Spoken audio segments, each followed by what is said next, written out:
Graça e paz, pessoal, tudo bem? Conectados no alto, segundo a bondade e a misericórdia do Senhor, estamos aqui mais um dia para sermos instruídos pela palavra, pelo evangelho do reino de Deus, pelos princípios desse reino poderoso que reina e governa sobre a minha e sobre sua vida. Eu começo o vídeo dizendo certamente que a bondade e a misericórdia do Senhor nos acompanhará todos os dias da nossa vida. Está lá em Salmo 23 e terminamos o dia, rendemos graças a Deus porque todas as coisas colaboram para o bem daqueles que amam a Deus. Por isso eu sempre começo segundo a bondade e a misericórdia do Senhor, porque estamos vivos por causa da bondade e da misericórdia do Senhor.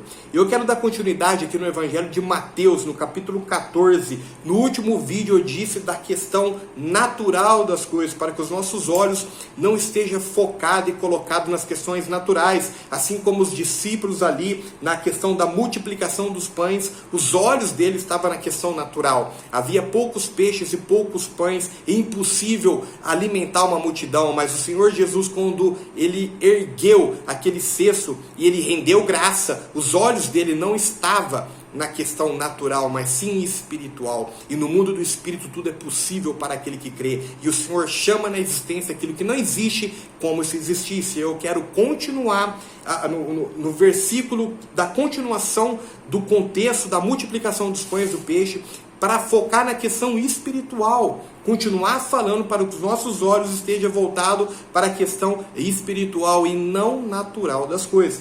Então, Evangelho de Mateus, capítulo 14, versículo 22, diz assim: imediatamente após o que? Após a multiplicação dos pães, Jesus insistiu com os discípulos para que entrasse no barco e fosse adiante dele, para o outro lado, enquanto ele despedia as multidões. Versículo 23.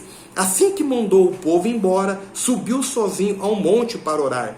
Ao chegar da noite, lá estava ele só. Versículo 24. Todavia, o barco já estava longe, no meio do mar, sendo fustigado, algumas traduções, castigado pelas ondas, pois o vento era contrário. Olha aqui, que algo interessante.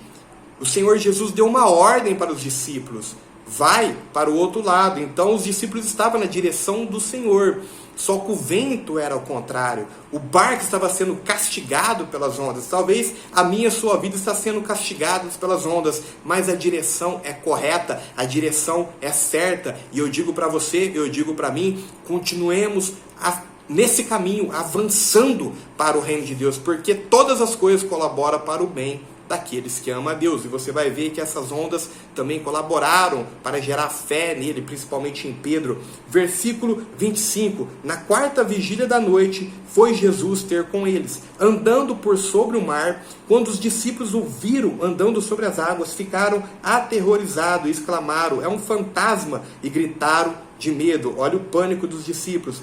Versículo 27, mas imediatamente Jesus lhe disse: tem de bom ânimo. Sempre o Senhor aparece no meio da tempestade, ou daquele pânico, daquele medo generalizado, e diz: tem de bom ânimo. Sempre é assim.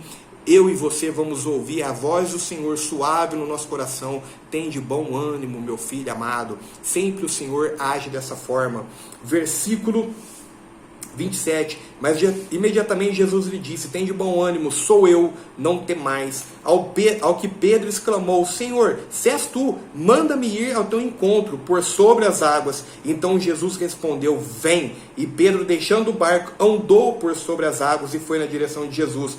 Todavia, reparando na força do vento, teve medo, começando a afundar, gritou: Senhor, salva-me. Olha aqui. Aí se você continuar, ele diz: Jesus estendeu imediatamente a mão, segurou-lhe e disse: homem de pequena fé, por que duvidaste? Mais uma vez, o combustível da fé foi paralisado pelo medo.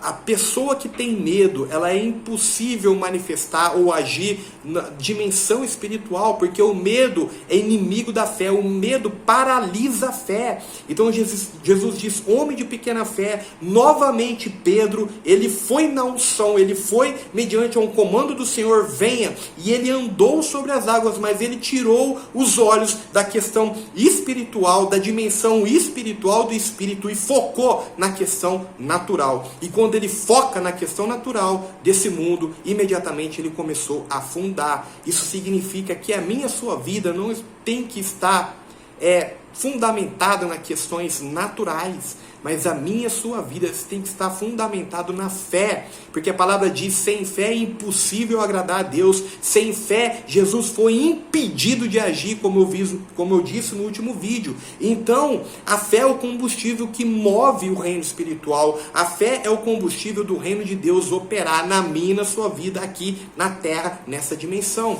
Então, pessoal, temos que agir na fé. Por isso que Hebreus 11 fala da fé. Leia Hebreus 11, veja ali homens que andaram na fé e conquistaram reinos e manifestou o poder de Deus, a glória de Deus nessa terra. Então eu e você temos que caminhar em fé. Os nossos olhos espirituais têm que estar voltados para aquilo que é do Espírito, porque a fé é a certeza das coisas que se esperam e a prova daquilo que não se vê. Então, como imagem e semelhança do Senhor, chamamos na realidade aquilo que não existe como se existisse e caminhamos por fé, porque o meu justo viverá pela fé. Assim é a palavra, eu vou vencer reinos, você vai vencer reinos através da fé. Então a fé é o poder que habita na minha vida e na sua vida através do Espírito Santo. Pessoal, graça e paz. Se esse vídeo edificou a sua vida, compartilha no Facebook, no Instagram, no YouTube, e até o próximo vídeo no domingo. Eu posto aqui nesse canal 2 vídeos por semana,